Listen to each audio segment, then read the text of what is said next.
हात समोर, हा दोन हे करा. हात सरळ खांद्याच्या रेषेत कानाला लगा. हो, हात समोर, हात वरती सरळ, बोट जोडा, प्रतिकृती घेऊ द्या.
सन्माननीय व्यासपीठावरील विराजमान मान्यवर अतिथीगण, गावातील प्रतिष्ठित नागरिक, शिक्षक वृंद आणि माझे विद्यार्थी बंधू आणि भगिनींनो, सर्वांना माझा नमस्कार.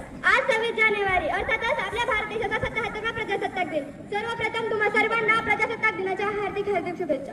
15 ऑगस्ट 1947 जो दिवस प्रत्येक भारतीयासाठी आनंददायी गौरवाचा दिवस होता, कारण सुमारे 150हून अधिक वर्ष गुलामगिरीची चादर ओढून गुदमरलेल्या श्वासाला स्वातंत्र्याने मोकळा श्वास मिळाला होता. आपला भारत देश स्वतंत्र झाला होता, परंतु आपल्या सर्वांनाच माहित आहे प्रत्येक देशाला चालवण्यासाठी कायदे, नियम, तत्वे, नियमावली लागते. याचमुळे संविधान सभेची स्थापना करण्यात आली.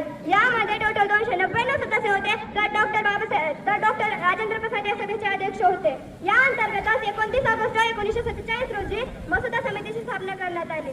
डॉक्टर बाबासाहेब आंबेडकर हे मसुदा समितीचे अध्यक्ष होते. त्यांनी व त्यांच्या सहकार्याने अहोरात्र मेहनत घेऊन संविधानाचा मसुदा तयार केला आणि तो मसुदा संविधान सभेकडे देण्यात आला. त्यावेळी त्यामध्ये खूप तरतुदी सुचवण्यात आल्या. त्या सर्व तरतुदी डॉक्टर भीमराव आंबेडकरांनी पूर्ण केल्या, म्हणूनच तर त्यांना आपल्या भारतीय संविधानाचे शिल्पकार असे म्हटले जाते. 26 नोव्हेंबर 1949 रोजी आपले भारत देश संविधान स्वीकार करण्यात आले आणि अखेर 26 नोव्हेंबर 1950 रोजी आपले संविधान अंमलात आले. आपली राज्यघटना निर्माण करण्यासाठी 2 वर्ष 11 महिने 18 दिवस असा महान कालावधी लागला होता. आपला भारत देश स्वतंत्र होणे, आपला भारत देश प्रजासत्ताक राष्ट्र बनणे हे एवढे सहज शक्य झाले नाही. वीरांचे बलिदान, स्वातंत्र्य लढ्यातील स्वातंत्र्य सैनिकांचे योगदान यातूनच स्वातंत्र्याची भावना साकार झाली. त्या सर्व वीरांना आणि जे भारताच्या सीमेवर भारताचे रक्षण करत आहे आणि आपले काम प्रामाणिकपणे पार पाडत आहे, त्या सर्वांना माझा कोटी कोटी प्रणाम. आपला भारत स्वतंत्र झाला. आपला भारत स्वतंत्र झाला तो फक्त इंग्रजांच्या गुलामगिरीतून, जातीभेदापासून झाला नाही, धर्मभेदापासून झाला नाही, दहशतवादापासून झाला नाही, दंगलीपासून झाला नाही. आपल्या भारत देशाच्या संविधानामध्ये न्याय, स्वातंत्र्य, समता, बंधुता अशा 4 मूल्यांची मजबूत पायाभरणी केलेली आहे. आपल्या भारत देशाचे संविधान निर्माण करताना डॉक्टर बाबासाहेब आंबेडकरांनी ती म्हणजे संविधान कितीही चांगलं असो, राबवणारे लोक जर वाईट असतील तर ती राज्यघटना अपयशी ठरणारच. हा विचार देखील तितका श्रेष्ठ आहे. म्हणून संविधान हे फक्त पुस्तकात ठेवण्याऐवजी ते आचरणात आणायला शिका. आपला भारत देश 2024 जनगणनेनुसार जगातील सर्वात अधिक युवांचा राष्ट्र आहे. त्यामुळे मला युवांना म्हणावे वाटते त्या सर्वांनी देशाच्या प्रगतीसाठी सज्ज होय. आपला भारत देश हा केवळ देश नाही, आपला भारत देश हा केवळ देश नाही तर संस्कृतीचा संगम आहे हे जगाला दाखवून द्यायला पाहिजे. संविधानाचे पालन करता करता आपल्या देशाला विकसित राष्ट्र व जागतिक महासत्ता बनवायला पाहिजे. जाता जाता एवढंच बोलेन, दुनिया में मिल जाएंगे आशिक हजारों कई, दुनिया में मिल जाएंगे आशिक हजारों कई, लेकिन वतन से अच्छा कोई सनम नहीं होता. नोटों में लिपट के सोनों में सिमट के, नोटों में लिपट के सोनों में सिमट के तो गए हैं कहीं, लेकिन तिरंगे से खूबसूरत कोई कफन नहीं होता, तिरंगे से खूबसूरत कोई कफन नहीं होता. एवढे बोलून मी इथे थांबते. जय हिंद, जय भारत. भी क्या करो, कुछ याद उन्हें भी क्या करो, जिनकी कुर्बानियों से यह मुकाम आया है वो कितने खुशनसीब रहे होंगे जिनका लोग वतन के काम आए हो, जिनका लोग वतन के काम आए हो. आप सभी को मेरा नमस्कार. मेरा नाम सैरज ननवडे है. आज 26 जनवरी है और इस वर्ष में हम 77वां गणतंत्र दिन मना रहे हैं. सबसे पहले मैं आप सभी को गणतंत्र दिन की हार्दिक शुभकामना देता हूँ. गणतंत्र दिन भारत का एक राष्ट्रीय पर्व है.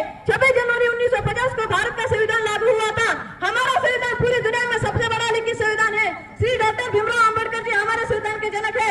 हमें हमेशा अपने संविधान का सम्मान करना चाहिए. गणतंत्र दिन हमें एकता और समानता का संदेश देता है. मुझे भारतीय होने पर गर्व है. मैं अपने देश से बहुत प्यार करता हूँ. जाते जाते मैं इतना ही कहना चाहूंगा कि हम देश के वो सिपाही है. तुम दूध मांगोगे तो हम खीर देंगे, तुम दूध मांगोगे तो हम खीर देंगे, अगर कश्मीर मांगोगे तो चीर देंगे, अगर कश्मीर मांगोगे तो चीर देंगे. धन्यवाद. आज प्रजासत्ताक दिनाची मंगलमय प्रभात. देशभक्ती देशप्रेम संचारले चराचरात. उजाडली आज प्रजासत्ताक दिनाची मंगलमय प्रभात. देशभक्ती देशप्रेम संचारले चराचरात. वंदन करुणी भारत मातेला करते मी माझ्या भाषणाला सुरुवात. वंदन करुणी भारत मातेला करते मी माझ्या भाषणाला सुरुवात. आदरणीय व्यासपीठावरील सन्माननीय मान्यवर, पूज्य गुरुजन वर्गावर उपस्थित माझ्या मित्र आणि मैत्रिणींनो, सर्वांना माझा नमस्कार. माझे नाव भोगीवितिका मुकुंद. मी आज तुम्हाला आजच्या प्रजासत्ताक दिनाविषयीचे माझे मनोगत सांगणार आहे. तरी ते तुम्ही शांत चित्तीने ऐकून घ्यावे ही माझी नम्र विनंती. प्रजासत्ताक दिन म्हणजे काय? प्रजासत्ताक दिन म्हणजे तो दिवस ज्या दिवशी गुलामगिरीत खितपत पडलेला प्रत्येक भारतीय हा देशाचा मालक झाला. तो दिवस ज्या दिवशी आपल्या भारतात सत्ता उतरवली गेली व आपल्या भारताची प्रजा ही सत्ताक बनली. तो दिवस ज्या दिवशी प्रत्येक भारतीयाला पवित्र व समृद्ध असे संविधान मिळाले. तो दिवस ज्या दिवशी आपल्या भारतामध्ये एक लोकशाही उतरवली गेली व आपल्या भारताची लोकशाही आपला भारत देश एक लोकशाही गणराज्य बनला. लोकांनी आणि लोकांसाठी चालवलेले राज्य म्हणजे गणराज्य होय. आणि आज आपण जे गणराज्य अनुभवत आहोत त्याच्या निर्मितीसाठी ज्या क्रांतिकारकांनी, ज्या महापुरुषांनी आपल्या प्राणाची पर्वा न करता बलिदान दिली, आहुती दिली, त्या सर्व क्रांतिकारकांना माझा कोटी कोटी प्रणाम, माझा कोटी कोटी प्रणाम. 15 ऑगस्ट 1947 रोजी आपला भारत देश स्वतंत्र झाला असला तरी ते लोक सैरभैर झाले होते. देश भरकटलेला होता. अशा भरकटलेल्या व दिशाहीन देशाचं स्वातंत्र्य अबाधित ठेवण्यासाठी हवी ती नियमावली. भारतीय म्हणून पाळावयाचे नियम, सर्व भारतीयांना सुखसमानाने जगता यावे, स्वातंत्र्याचा आनंद घेत नांदता यावे यासाठी हवे ते संविधान. आणि असे संविधान निर्मितीचे महान कार्य सुरू झाले व आपल्या भारतीय संविधानाचे शिल्पकार म्हणून ओळखले जाणारे डॉक्टर बाबासाहेब आंबेडकर व त्यांच्या मसुदा समितीच्या सदस्यांनी 2 वर्ष 11 महिने व 18 दिवसात अथक परिश्रमात संविधान निर्मितीच्या महान कार्याची जबाबदारी पूर्ण केली. आणि म्हणूनच आता 26 जानेवारी हा दिवस आपण प्रजासत्ताक दिन म्हणून साजरा करतो. 26 नोव्हेंबर 1949 रोजी संविधानाचा अधिकृतपणे स्वीकार करण्यात आला व 26 जानेवारी 1950 रोजी संविधानाची अंमलबजावणी करण्यात आली. आणि मित्रांनो, संविधानानुसार आपला भारत देश सार्वभौम, समाजवादी, लोकशाही, धर्मनिरपेक्ष गणराज्य बनला व स्वातंत्र्य, समता, न्याय, बंधुत्व याला चालना देत आला. परंतु आजकालच्या जातीय दंगली, दहशतवाद, स्त्रियांवरील अत्याचार इत्यादी पाहिल्यास प्रश्न पडतो की हाच का तो क्रांतिकारकांच्या स्वप्नातला भारत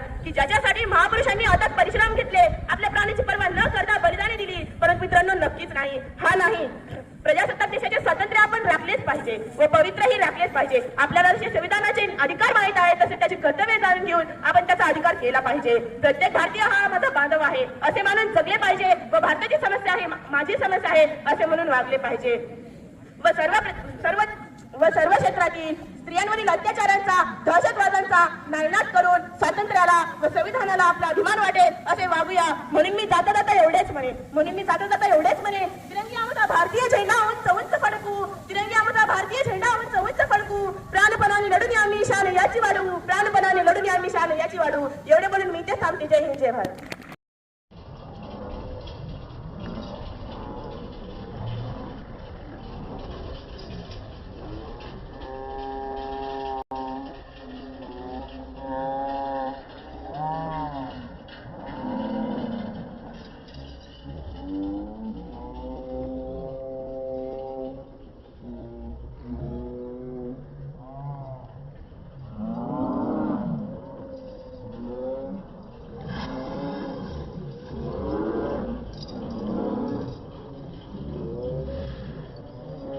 सोच भी इतनी घटिया हो चुकी है कि हमारे जो थोड़े समाज सुधारक थे, जिन्होंने न केवल जातियों के लिए बल्कि अपने देश के लिए लड़े, उन्हें भी हमने जातियों में बांट दिया।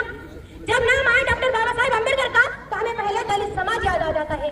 कभी हमें संविधान, एक समान न्याय व्यवस्था, कायदे कानून पहले याद आए।